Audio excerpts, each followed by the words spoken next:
अस्सलाम वालेकुम रहमतुल्लाहि व बरकातहू। आप देख रहे हैं टॉप 5 विद जीएनएम और मैं हूं गुलाम नबी मदनी। आज की 5 बड़ी खबरें जिन पर आज हम बात करने जा रहे हैं। सबसे पहले बात करेंगे अमेरिका से। अमेरिकी रुकने कांग्रेस इल्हान उमर को धमकी दी गई है, कत्ल की धमकी दी गई है। CNN जो अमेरिका का सबसे बड़ा एक मीडिया नेटवर्क है, उसकी रिपोर्ट सामने आई है कि एक शख्स ने इल्हान उमर जो मुसलमान है और अमेरिकी कांग्रेस की रुकन है, उनको धमकी दी है कत्ल करने की। और ये कहा है कि चूंकि वो इसराइल के मुखालिफ बयान देती हैं, फलस्तीन की हिमायत करती हैं, मुसलमानों की हिमायत करती हैं, इस्लाम का नाम लेती हैं, हिजाब ओढ़ती हैं और वो फिर अमेरिकी कांग्रेस की रुकन बन गई हैं, इसलिए उन्हें कत्ल करने की धमकी दी थी। और इस पर एक्शन लिया गया है अमेरिकी हुकूमत की जानिब से और उस शख्स को गिरफ्तार कर लिया है। तो इस खबर से जो पहलू सामने आता है, एक तो ये है कि मुसलमानों के खिलाफ नफरत अंगेज जो रवैया था, जिसको बढ़ाया है चर्च ने, ईसाइयों ने, वो इस वक्त अपनी इंतहा को पहुंचा हुआ है। और जो ये इल्जाम लगाया जाता था मुसलमानों पर कि वो शिद्दत पसंद है, दहशतगर्द है, दहशतगर्दी को नथी किया था मुसलमानों के साथ, उसका रद्द मिलता है कि किस तरह से ईसाइयों को बढ़ावा दिया है वहां के लोगों ने और किस तरह से मुसलमानों के खिलाफ नफरत अंगेज रवैया बिठाया है। सानिहा क्राइस्ट चर्च जो हुआ, जिसमें न्यूजीलैंड के अंदर 50 मुसलमानों को मस्जिद के अंदर शहीद कर दिया गया, वो और फिर इल्हान उमर जो वहां की रुकने पार्लियामेंट या रुकने कांग्रेस है, उनको धमकी दी है कत्ल करने की।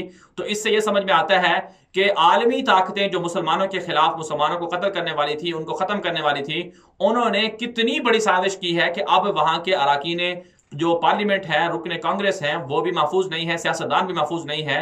और ऐसा भी हो सकता है कि जो चिंगारी उन्होंने मुसलमानों को जलाने के लिए लगाई थी, वो चिंगारी खुद उन्हीं को भस्म भी कर सकती है।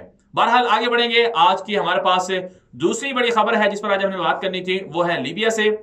लीबिया के अंदर मामर कज़ाफी जब से मुस्ताफी हुए या जब से उनको हटाया गया, उनके खिलाफ इनकलाब बर्पा हुआ, जब से उनको कत्ल किया गया, वहां पर जिस तरह से सूरत हाल पैदा हुई, उसके बाद से लीबिया के अंदर हालात कंट्रोल नहीं हुए। पिछले 7-8 साल से हम देख रहे हैं कि लीबिया के अंदर कशीदगी है और लीबिया दुनिया के उन ममालिक में शामिल है जिनके पास सबसे ज्यादा पेट्रोल है। इराक के, सऊदी अरब के बाद लीबिया का जो पेट्रोल है वो इंतहाई कीमती है, बहुत ज्यादा उसकी कीमत है और वो बहुत ज्यादा अच्छा भी है।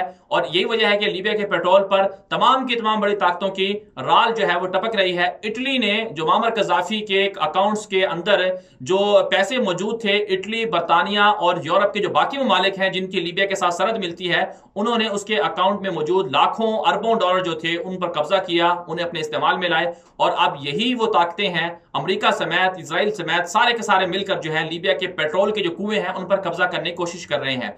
पिछले 2 दिन से हम देख रहे हैं कि लीबिया के अंदर जो वहां की मौजूदा हुकूमत है उसके दरमियान और वहां जो उनकी मशरकी सरहदों पर जो कंट्रोल है, वहां एक जनरल हफ्तर है, उनके दरमियान कशीदगी चल रही है, रस्साकशी चल रही है।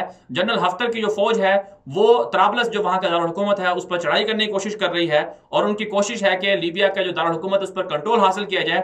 और जरा ये बताते हैं कि शायद इसमें भी आलमी ताकतों की कुछ मनसूबाबंदी है कि लीबिया को 2 हिस्सों में तकसीम कर दिया जाए, जिस तरह से सूडान को जनूबी सूडान और बाकी जो मरकजी सूडान है उसमें तकसीम किया गया था। तो अगर ये कोशिश होती है तो इसका मतलब है आलम इस्लाम को डूब मरना चाहिए कि वो लीबिया जैसे इस्लामी मुल्क को, जिसके पास जिनका आइन भी एक तरह से वहां के जो लोग थे वो पक्के सच्चे मुसलमान थे और वहां के जो आबादी है, वहां के जो वसाइल हैं, उस पर बैरूनी दुनिया जो है वो काबिज हो रही है। OIC को भी जरा इस पर नोटिस लेना चाहिए और बाकी अरब ममालिक को मिलकर इस मसले को हल करना चाहिए। आज की जो तीसरी बड़ी खबर है हमारे पास, वो इराक के हवाले से है और ईरानी पासदारान इनकलाब के हवाले से है। हम बात कर रहे हैं इराक की।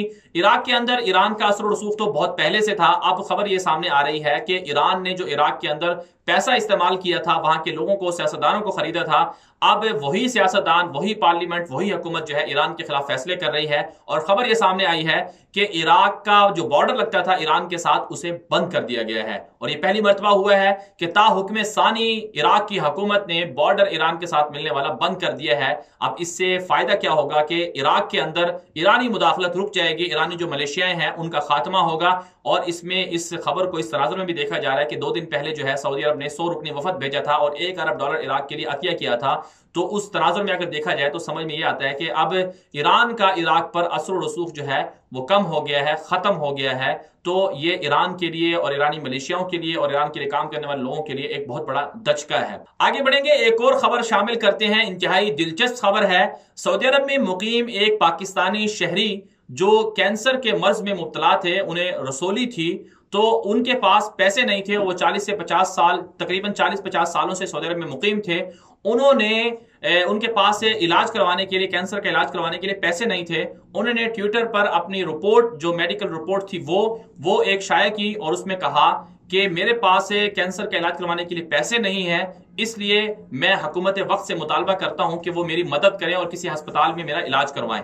تو یہ خبر سوشل میڈیا، ٹویٹر پر جب وائرل ہوئی تو یہ خبر سعودی عرب کے جو ولی عہد ہیں شہزادہ محمد بن سلمان، ان تک پہنچی.